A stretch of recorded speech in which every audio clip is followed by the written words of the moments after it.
we realize how much the founder psychology is so important and paramount, because it's at the very beginning, it's lonesome, you're stressed, you want to make it work. And so the first takeaway is really about mastering your psychology and the money mindset at the beginning, because it can be very detrimental to you. For example, you need to be patient and persistent.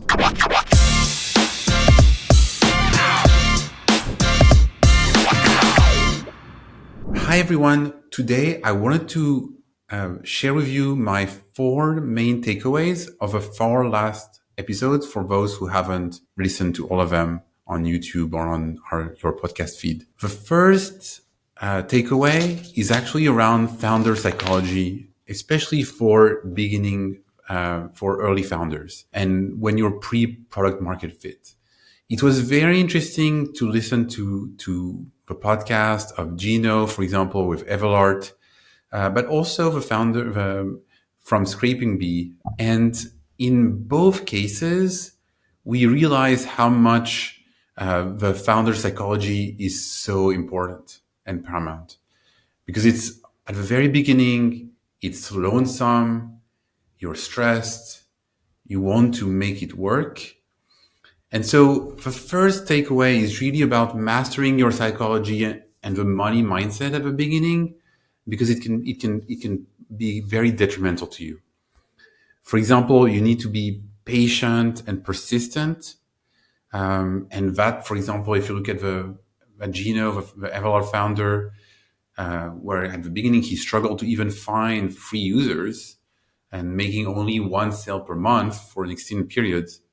But he decided not to stop, to go through that kind of valley of delusionment before hitting the milestone, hitting the stride.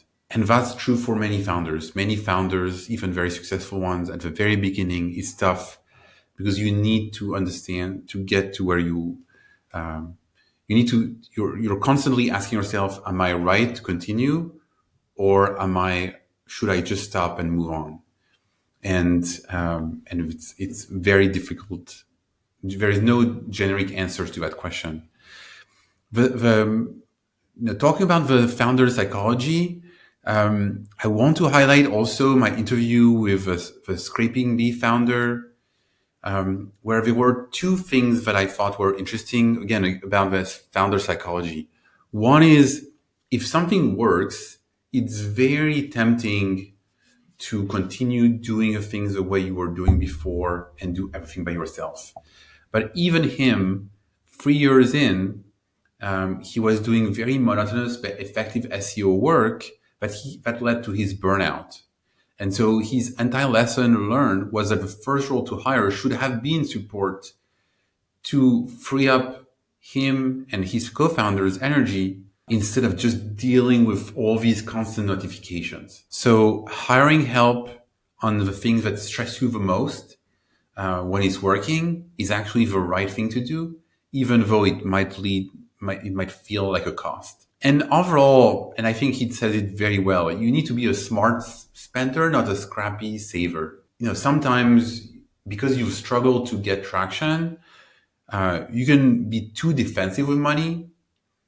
And sometimes it's a good idea to spend a bit more money and take some shortcuts to either be in offense mode, accelerate growth, or, as I said earlier, to avoid burnout. First item that I wanted to highlight, really harnessing founder psychology, money mindset around patience and persistence at the beginning, but also about understanding when it's time to hire help,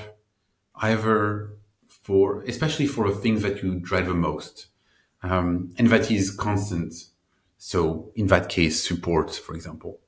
And so to be a smart spender instead of a scrappy saver might be a good thing, either to generate growth or to avoid burnout, because at the end of the day, to generate a meaningful outcome, it's a long-term game. Second takeaway is around user acquisition.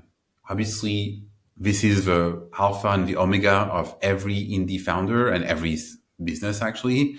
But it's clear from my discussion with all these 4 founders that you need to tailor your acquisition channels to both your audience and your ACV, your average contract value. And the best channels are often the ones that competitors ignores or don't have the patience for. So, for example, in case of discover assessments, I think that the founder did a very good job leveraging organic referrals and word of mouth. Instead of focusing on ads, Facebook, Google, whatever, he decided, okay, I'm going to have to make sure that my customers are going to be the best at referring me to other businesses. And that's obviously a very good take. And that has led him to his growth. In his case also, he successfully leveraged LinkedIn and LinkedIn email marketing for outbound sales, focusing on very senior HR personnel. And he did that by leveraging his credibility and credentials, which LinkedIn allows, making the lead generation process pre-sold for an easier close. So obviously, if you're the founder and you're doing founder-led sales, and you're showing all the things that you have written on your profile and all the comments that you have made, when people go to your profile, they're much more interested in what you're saying, and so they're much more willing to give you a benefit of the doubt. And I think that LinkedIn has a lot of value for that because it builds trust very immediately. Whereas if you're sending a cold email, you don't know if a person sending you a cold email is an expert or some bot. The last good example I found from this discussion is also with the founder of ScrapingBee, where really the idea was with enterprise customers, which is something that indie founders often struggle with. You win them with process, not price. And that's something that I've talked about a little bit last time already. But enterprise customers they don't care about a low cost self-serve plan. They'd rather pay a higher rate, 20K plus per year or more sometimes, for the administrative compliance they require. SLAs, POs, custom contracts. For large companies, the higher fee is considering a rounding error, but the compliance is super valuable, which is what makes them very sticky customers. As an indie, you need to leverage your strength. Your strength can be your market competency, I would say, and market understanding, and your credibility. And so leveraging coupling LinkedIn with that can pay dividends. I mean, some other founders have used YouTube for that, for example. Also, the second thing is really prioritizing referrals and word of mouth can pay a huge dividend because again, it's leveraging the fact that it's building trust. And so you're sharing not only some content, but content with trust. That's very, very helpful. And then the last thing is really my mantra, which is enterprise don't care about price. They care about process for the most part. And so if you understand the process and adapt your process, you can get meaningful revenue from enterprises, even as an indie. Now, the third takeaway of this podcast, of these podcasts, is really about accept that customers and market realities will guide your product strategy.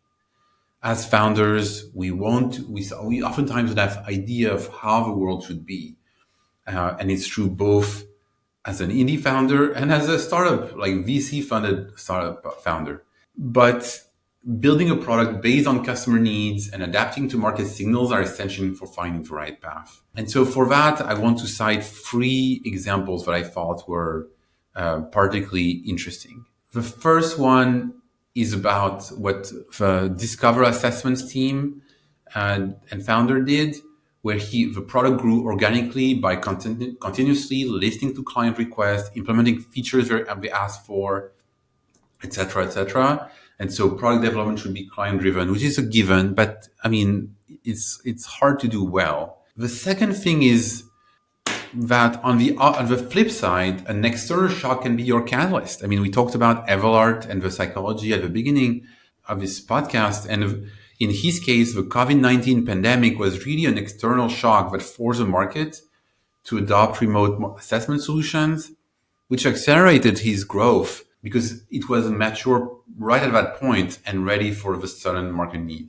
And in the middle, I think that at the end of the day, you need to validate the buyer persona. So in the case of Candu initially targeted customer success teams, but they struggled because customer success typically don't have a power to get a product installed.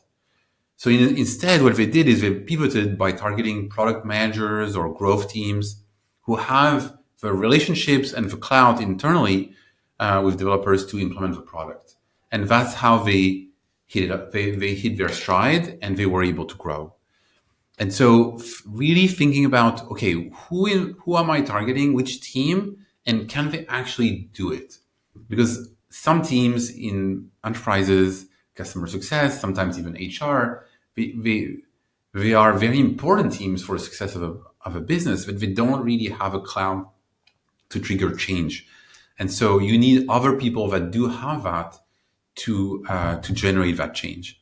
I mean, in the case of Candu, what was also interesting in terms of the understanding market reality was that instead of going like some of our competitors, like WalkMe or Pendo, to build like a suite that does kind of everything, they said, you know what, we're going to do the best. We're going to be a best of breed product. We're going to be the best at UI UX. And I think, and that has led to them focusing on that, knowing what to build and what not to build, and probably their recent renaissance. Now, fourth takeaway. And my fourth takeaway is around AI. Obviously, everybody's talking about AI everywhere. I think there were three items that were very interesting from all my discussions with the founders. The first one is around uncertainty. You know, in the case of Gino and Evalart, he has built Evalart for a while, and he had a lot of ideas. But then he's paralyzed by AI. Like, what if AI takes away my business tomorrow? Because AI can do maybe something very quickly and cheaply in a few years. And so that project that I have in mind might not be necessary in the future. So that paralysis is something that can happen. I mean, it happened to us even at Nusa Labs when we were making acquisition. Like, does it make sense to acquire these SaaS if AI is going to replace that? And I think it's something that to think about as a founder, especially as an aspiring founder that wants to build a project. So obviously, the most new founders today, they leverage AI to the best possible, try to do things that were not possible before. And that's, in my mind, the right approach. The second thing is around AI and UI. In the case of that, the Candu founder, he believes AI will soon completely commodify UI to a point where it will not make sense for anyone to code a button anymore, which in their case forces them to integrate AI, which is an agentic editor, to move a magical moment earlier in the funnel. And I think that more importantly, that last insight is the most important, which is I personally believe that as much as AI and chat is going to be very important as a UI for a future, there are some people that are more visual that will want the visual UX, I would say, that we are accustomed to in a pre-AI world. But on the other hand, what it means is that you can leverage AI to move a magical moment ahead of that in the funnel, so that you can have maybe an AI agent that guides the user earlier to a magical moment, and that can pay dividend. So I think that's a very interesting takeaway of how to leverage AI to your advantage in the face of potential AI tailwinds for UI. And then lastly, the fact that, you know, especially for people that are doing outbound, there are countless post on LinkedIn about the fact that some AI tools are making leads, rain. I mean, I get that. Everybody wants that. I wish it was true. I think that AI tools are oftentimes filling inboxes with generic low quality outbound emails. Doing outbound well with AI is hard because you need to be genuine, to take into account much more personal data. And I'm not saying that AI cannot do that, but I think that at the end of the day, AI will do what your, at least current AI systems will do whatever they're guided by their master, if you will. And so as a founder, the question you have to ask yourself is, okay, what will make this message interesting for my audience? How would they show that I actually understand their needs and not be a generic? I mean, I personally get tens of emails every week saying, oh, you want more leads, you want more leads, you want more leads. I mean, yeah, I want more leads, of course. But why would I trust you? Like everybody tells me that they can bring me more leads. Show me through my post, through whatever, okay, I've seen that you have that as a weakness and that I can help you out on that specific issue that you're highlighting in a post. If you're doing that, I will listen to you, maybe, because at least you understand where I am, instead of seeing me as some just random guy that has a SaaS business and that wants to do more leads. I mean, everybody wants more leads. I mean, even Stripe would want more leads. So I think that this is very important and interesting. So these are my 4 takeaways. I hope you will find it useful. Thank you very much. And don't hesitate to leave comments if you're listening to us on YouTube. Thank you.